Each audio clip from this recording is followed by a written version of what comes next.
बारे में आप मुझे बताएं। सबने विचार किया, इतने बड़े पापियों का उद्धार करने का तरीका हमारी कोई समझ में नहीं आता। तब गोकर्ण ने भगवान सूर्य को ध्यान लगा करके प्रार्थना की। भगवान सूर्य ने गोकर्ण को बताया कि हे गोकर्ण, तुम अपने भाई को भागवत की कथा सुनाओ, उसका उद्धार हो जाएगा।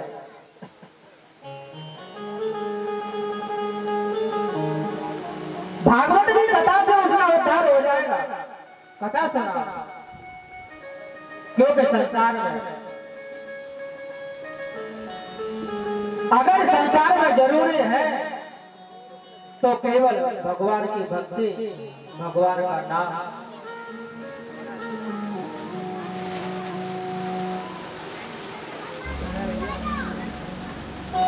कहा गया है जाकर नाम मरत हो गया, जाकर मरत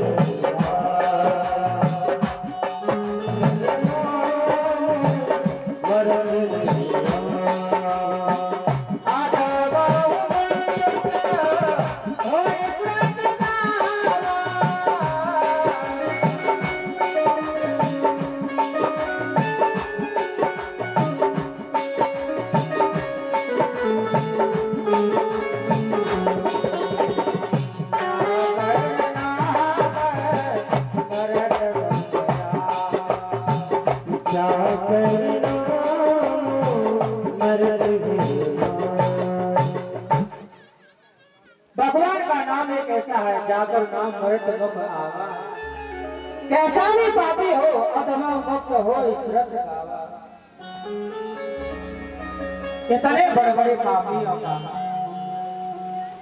आपे तो यजा मेला गजगन का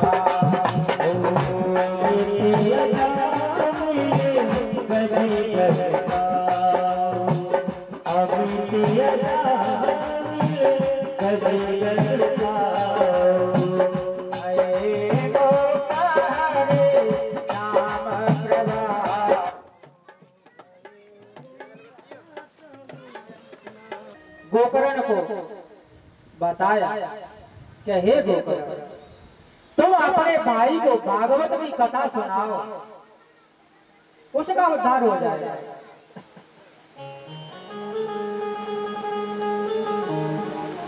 भागवत की कथा से उसका उद्धार हो जाएगा। कथा सुना, क्योंकि संसार में अगर संसार में जरूरी है तो केवल भगवान की भक्ति, भगवान का नाम।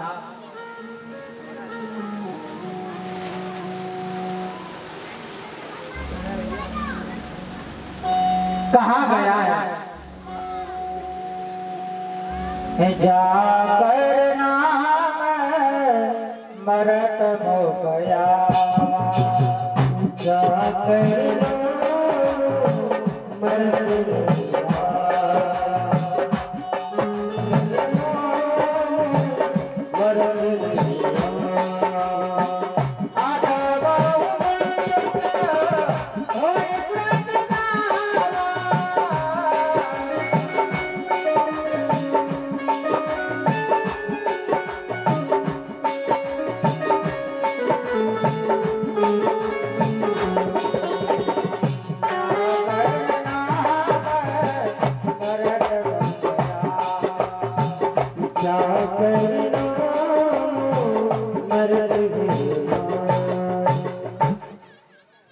भगवान का नाम एक ऐसा है, जाकर नाम मृत मुख आवा। कैसा भी पापी हो अधमा मुक्त हो ईश्वर गावा। कितने बड़े बड़े पापियों का आपे तो यजा मेला गजगन का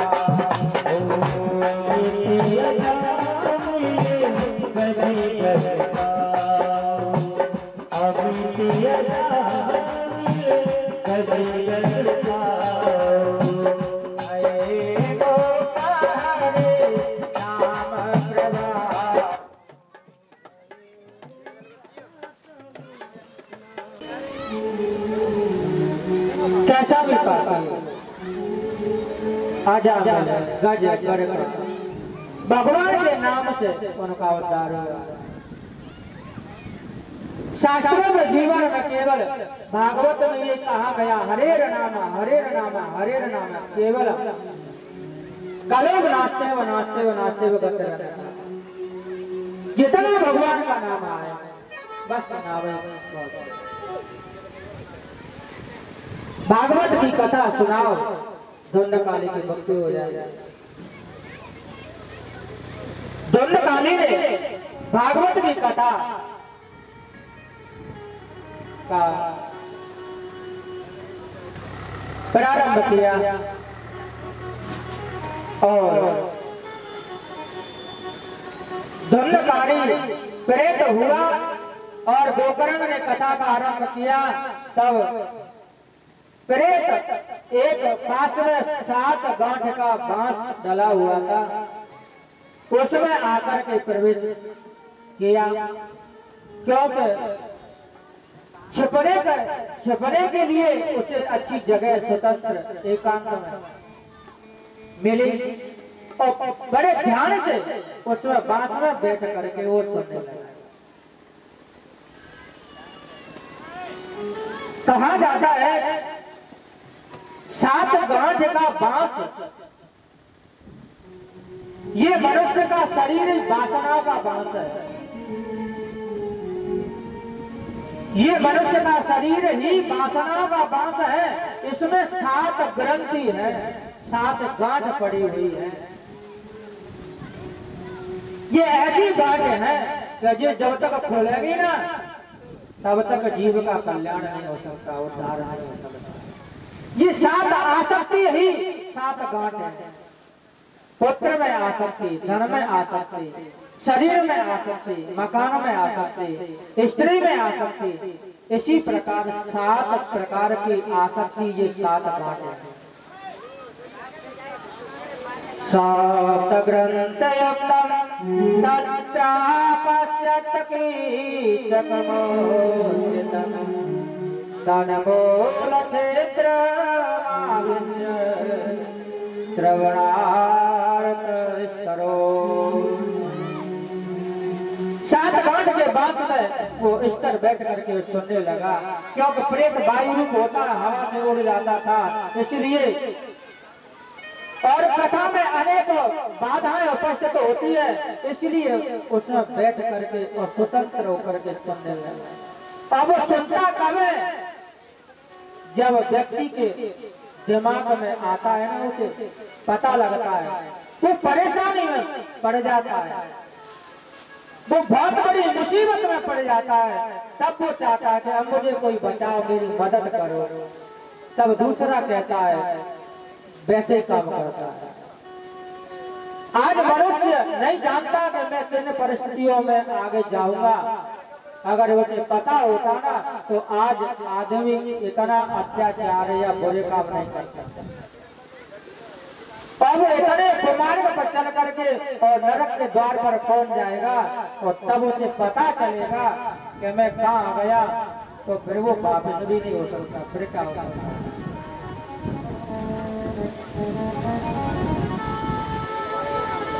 इसी प्रकार वो 7 गांठ का बांस, ये वासना का शरीर ही बांस है और जीव इसमें बैठा हुआ है। अगर ध्यान से सुने, अगर भगवान की कथा नहीं सुनी तो कुछ पल नहीं पड़ेगा।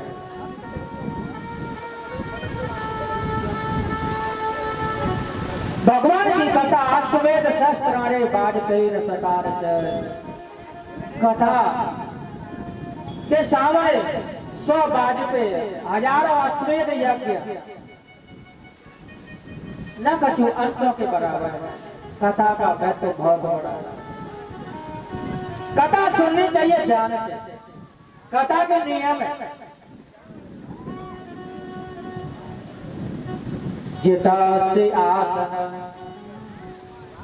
जिता से श्वास, जितेंद्रिय, जित संग दोषा। कथा में बैठे तो पहले आसन को जीता है, आसन में अगर अपन को गड़बड़ी होती है तो कथा में मन नहीं लगेगा। आसन की एक मुद्रा होती है, नियम होती है, और नियम के अनुसार ही आसन लगाना चाहिए। पहला आसन जितस्य आसन, आसन को जीतन, और जितस्य श्वासा, श्वासा को जीते, निग्रह करे।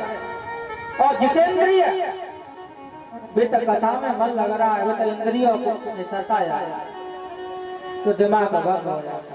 और जीत संग दोषा, संग के दोषों को जीतना चाहिए। और संग का दोष क्या है? अपन बैठ करके कथा सुन रहे हैं और बगल बैठने वाला वो नाना प्रकार से बके जा रहा है, तो कछु कह रहे हो, वो कछु कह रहे हो, वो सुनने तो आयो ना और वो दूसरे हुआ ना सुन। ये कथा का दोष है, संग का दोष है। अगर कोई नहीं सुनने दे रहा है तो उससे कहो कि भैया या तो सुने, नहीं तो आवाज सुनन दे, नहीं तो बैठ जाना चाहिए। ये कथा बड़े भाग्य से मिलती है, बड़े पुण्य के प्रभाव से ये मिलती है, इसका लाभ लेना चाहिए। ये अवसर मिलता है। कथा ये गंगा है और गंगा को हर कोई नहीं लाता। जब दुनिया में केवल गंगा को भागीरथ लेकर के आया, उसका लाभ भी सब लेते हैं, उसकी रक्षा करना भी सबका कर्तव्य है। लाता को ये लाभ भी सब लेते हैं। ये बड़ा अवसर मिला है, मौका है, बड़े ध्यान से सुने समझ। दुर्नकारी उस भाषण बैठ करके और कथा को सुनने लगा। जब कथा समापन हुई तब संध्या को एक गांठ टूटी, बहुत बड़ी आवाज हुई।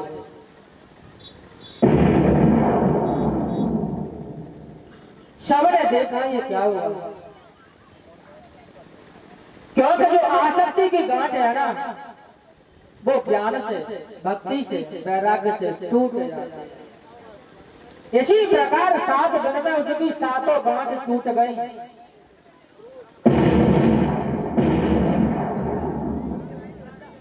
और वो संसार से विरक्त हो गया। भगवान की कथा ध्यान लगा करके सुने, मातम को समझ करके सुने, और प्रेत रूप में से उनका स्वरूप बड़ा दिव्य सुंदर रूप धारण, जैसे भगवान का रूप होता है, श्याम वर्ण मुकुट धारण किए हुए, मकरा करके पीले वस्त्र पहले हुए, बड़ा सुंदर, तुलसी की माला गले में धारण। और जब जीव संसार में आता है, अज्ञान में आता है, तब ये 2 हाथों वाला ऐसा होता है। अगर जीव संसार से विरक्त होकर के भगवान में लीन होने को जाता है ना, तब भगवान का ही स्वरूप बन करके जाता है। जैसे गीधराज मृत्यु के समय पे भगवान का गीत तज धरे हर रूपा,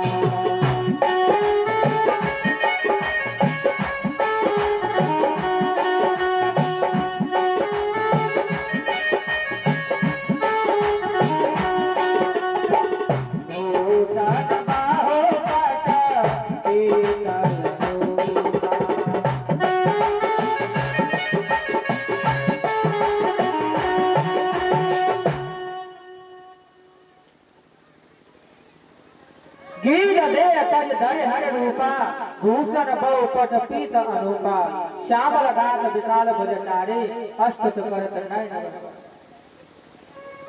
जब पापों से मुक्त हुआ, उनके लिए एक विमान आया। विमान में भगवान के पार्षद आए और उन्हें बैठा करके सभी जय जयकार होने लगे, सभी ओर से, और सभी भगवान का गुणगान करने लगे।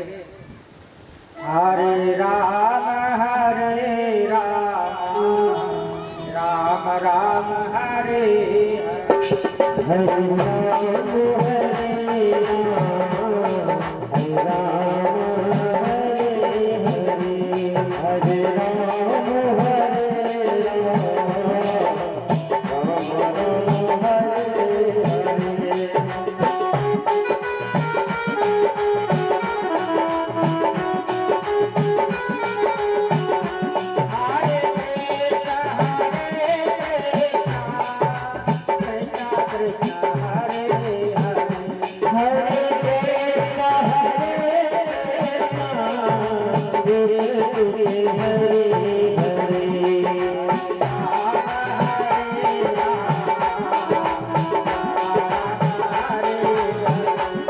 Hare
बोल वृंदावन बिहारी लाल जय।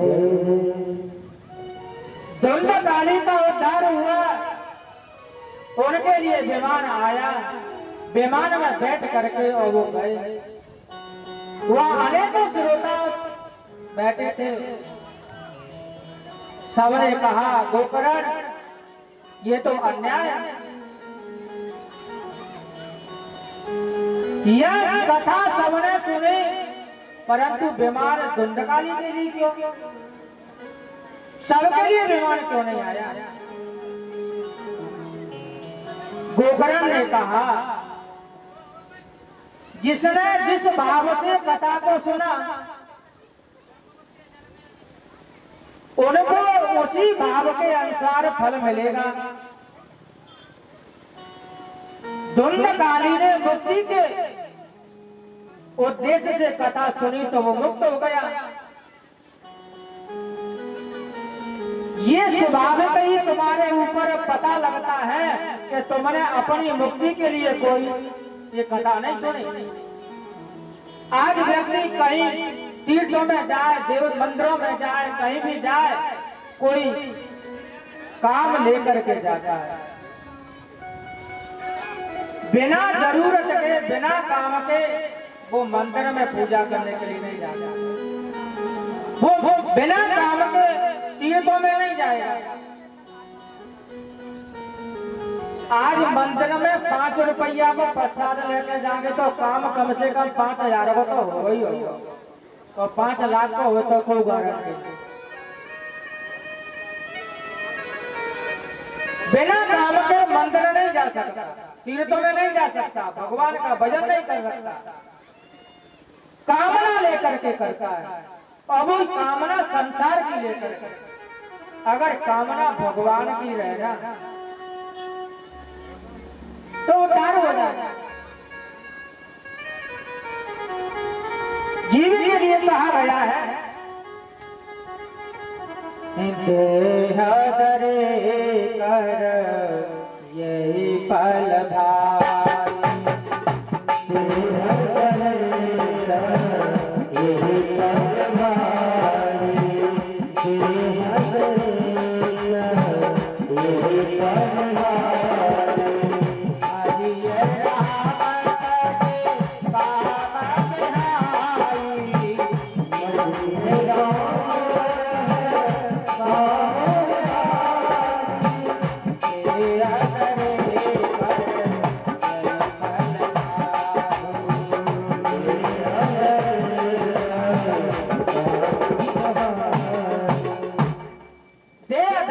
यही फल भाई और भजिए राम तज काम बिहाय।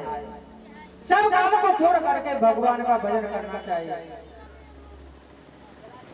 तुम्हारे मन में कोई न कोई कामना होगी, इसलिए तुम्हारे लिए बीमार नहीं आया, क्योंकि भगवान तुम्हारी कामना को पूर्ति करेंगे समय आने पर। जैसे तुम्हारे मन में कामना होगी, उस कामना का निश्चित समय आएगा, तुम्हारी कामना पूरी होगी। अगर तुम्हारे मुक्ति के लिए कथा सुनी होती ना, तो विमान आता। श्रोताओं ने कहा, गोकर्ण हमसे भूल हुई, पक्का अब तुम कथा दोबारा आरंभ करो, हम मुक्ति के लिए कथा सुने, अब संसार से हमारा कोई लेना देना नहीं। गोकर्ण ने दोबारा कथा आरंभ करी, सब श्रोता कथा सुने। कथा के अंतिम दिन में भगवान अपने भक्तों को साथ लेकर के अर्जुन को, नरसिंह को, सुदामा को, ध्रुव को, प्रहलाद को, सबको साथ में लेकर के वह प्रकट हुए। सभी अपना अपना, कोई खड़ताल लेकर के, कोई मृदंग लेकर के, सब अपने अपने बाजे लेकर के और भगवान के सामने सब नाचने लगे। श्री नारायण नारायण नारायण, श्री नारायण नारायण नारायण,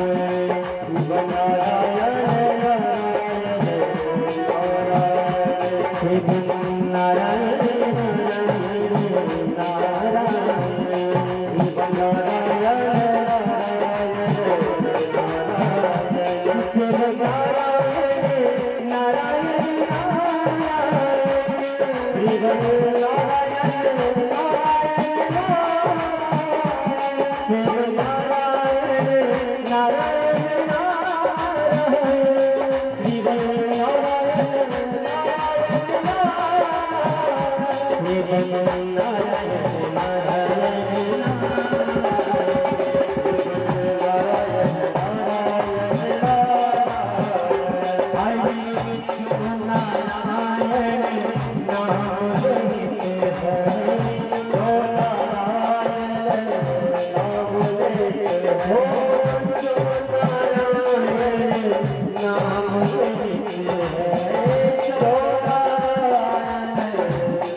भगवान की कथाओं में केवल भगवान का गुणगान किया, कीर्तन किया। सभी श्रोता थे, जैसे भगवान श्री राम अपने अयोध्या वासियों को अपने साथ में लेकर के साकेत को गए थे, उसी प्रकार गोकर्ण अपने श्रोताओं को लेकर के भगवान धाम को गया।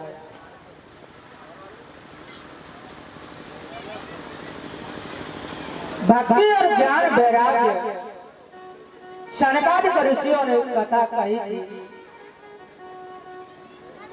वह भगवान प्रकट हुए, सबका उद्धार किया। भक्ति ज्ञान वैराग्य को भागवत की पुस्तक में स्थापित किया। भगवान के हृदय में उनका भाषा है भक्ति का।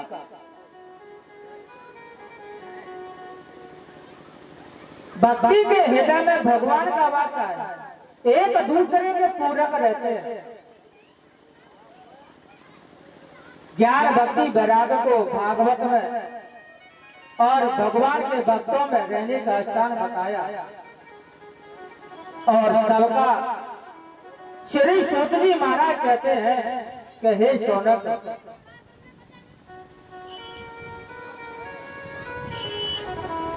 जहाँ भक्ति और ज्ञान वैराग्य की कथा हुई वहां तीनों का तेगुड्डा होकर के और नाचने लगा।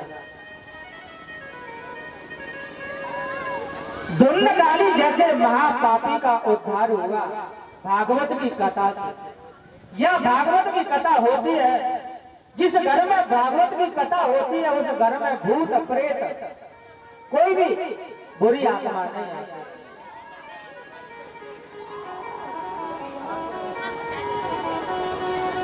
भागवत की कथा एक ऐसा सरोवर है, उसमें प्रेम से स्नान करना चाहिए।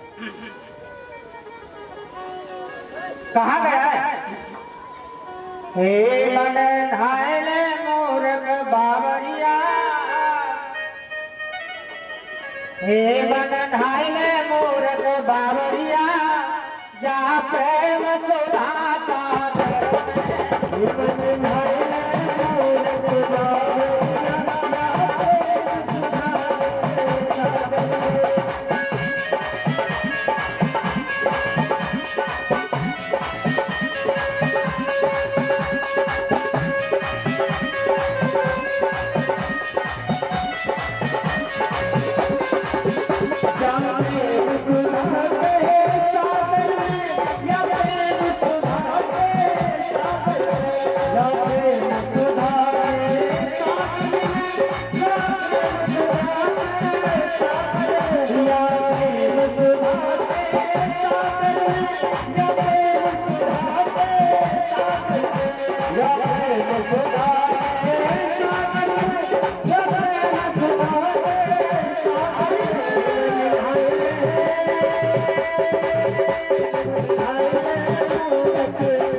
बोल वृंदावन बिहारी लाल की। यह भगवान अपने भक्तों के साथ में ज्ञान भक्ति वैराग्य का उनकी वृद्धा अवस्था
बोल वृंदावन बिहारी लाल की।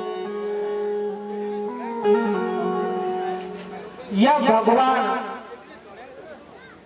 अपने भक्तों के साथ में ज्ञान भक्ति वैराग्य का उनकी वृद्धा अवस्था से भागवत का मातम्य बताया।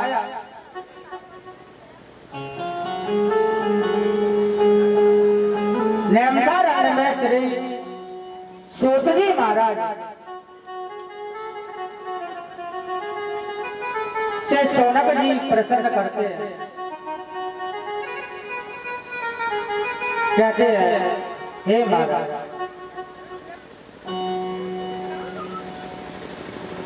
हम जो पूछना चाहते हैं उनके बारे में आप हमें बताएं।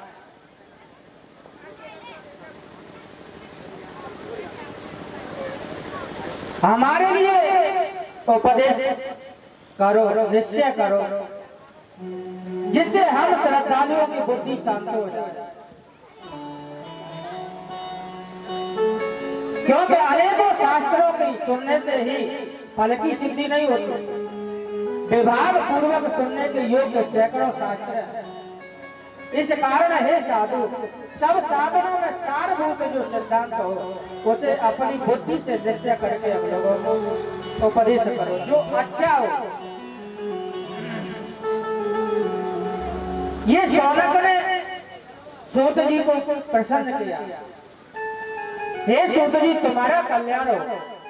ये तुम जानते हो कि भगवान वासुदेव की स्त्री देवकी के पुत्र किस कार्य को करने के लिए हुए। हे सूत जी जिन्हें का साधारण अवतार प्राणियों के लिए कल्याण है और समृद्धि के हेतु होता है, उनके चरित्र का वर्णन कीजिए।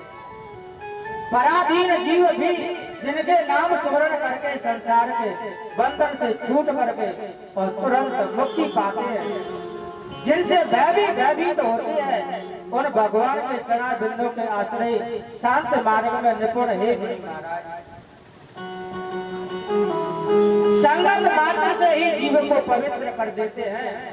गंगा जी का जल जो बहुत दिनों से सेवा करो तब पवित्र करता है। साधारण जीव भी जिनके कर्मों को गाकर के पुण्य श्लोक कहलाए, उन भगवान के कलमल नाशक यश को अंतकरण की शुद्धि चाहने वाला कौन नहीं सुनेगा।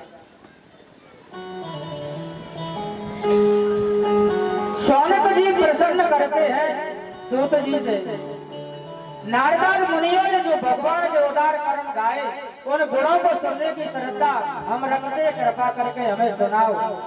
जो लीला से ब्रह्मा रुद्रादिक मूर्ति धारण करते हैं। ये शौनक का तीसरा प्रश्न। हे बुद्धिमान, जो परमेश्वर अपनी माया द्वारा यथेष्ट लीला अवतारों को धारण करते हैं उनकी मनोहर कथा कृपा करके हमें सुनाओ। शौनक ने सूत जी से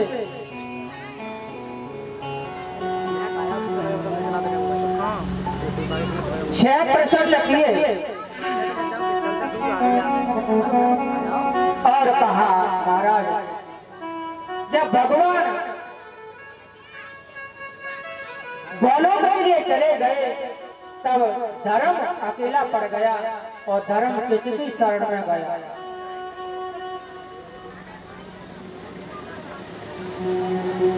सूत जी कहते हैं, हे शौनक, धर्म दो प्रकार के होते हैं, प्रवृत्ति मार्ग और निवृत्ति मार्ग। जो संसार के सुख सुविधा के लिए धर्म पुण्य किए जाते हैं वो प्रवृत्ति मार्ग है, और जो मुक्ति के लिए किए जाते हैं वो निवृत्ति मार्ग है।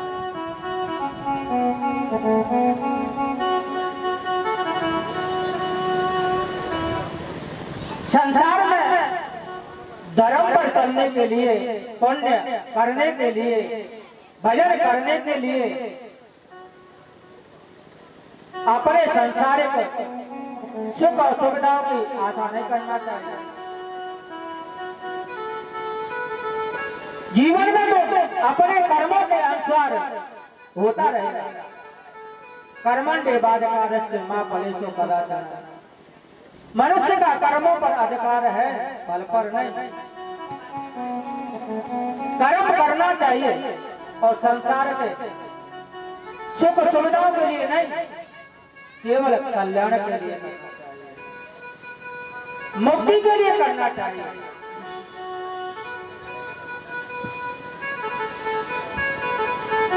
शौनक जी के प्रसन्नों को सुनकर के सूत जी बहुत प्रसन्न होते और कहा, हे शौनक, भगवान की कथा देखो व्यास जी ने कैसे रची। कितनी परिस्थितियों में भी मन चलायमान था, खिन्न था, तब भी शौनक मुनि कहते हैं, प्रभु कैसे? यं प्रवजन्तमनुपेत मपेत कृत्यं दोपायनो बिरहा कातरहा जुहाव पुत्रेति तन्मतया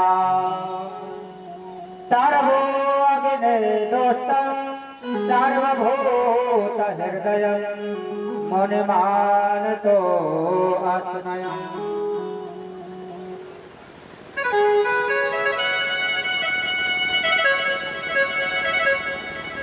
व्यास जी महाराज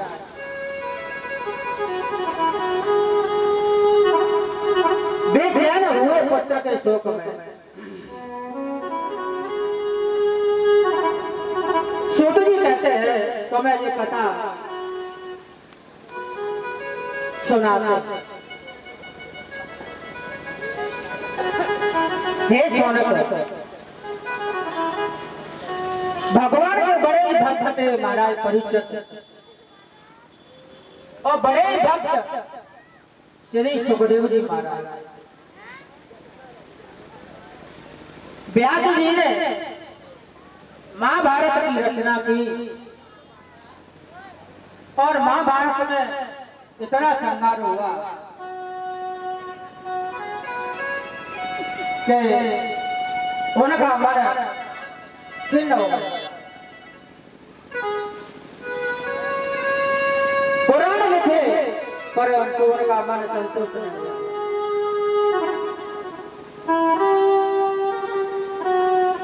पुराणों के लिखने के बाद भी उनका मन संतुष्ट नहीं हुआ। तब भागवत की कथा नारायण भगवान ने ब्रह्मा जी को सुनाई। 4 श्लोकों में ब्रह्मा जी ने नारद जी को सुनाई। नारद जी ने सुखदेव व्यास जी को सुनाई और कहा ये भगवान की कथा है। 4 श्लोकों में उनका वर्णन किया। व्यास जी ने 4 श्लोकों का वर्णन 18,000 श्लोकों में किया। ये भागवत है। और कहा हे देवर्षि, अब ये कथा तो रच गई, परंतु इसका विस्तार करने वाला, इसका प्रचार करने वाला तो कोई है ही नहीं। तब एक दिन नारद जी कैलाश पर्वत पर जाते हैं। श्री नारायण नारायण नारायण नारायण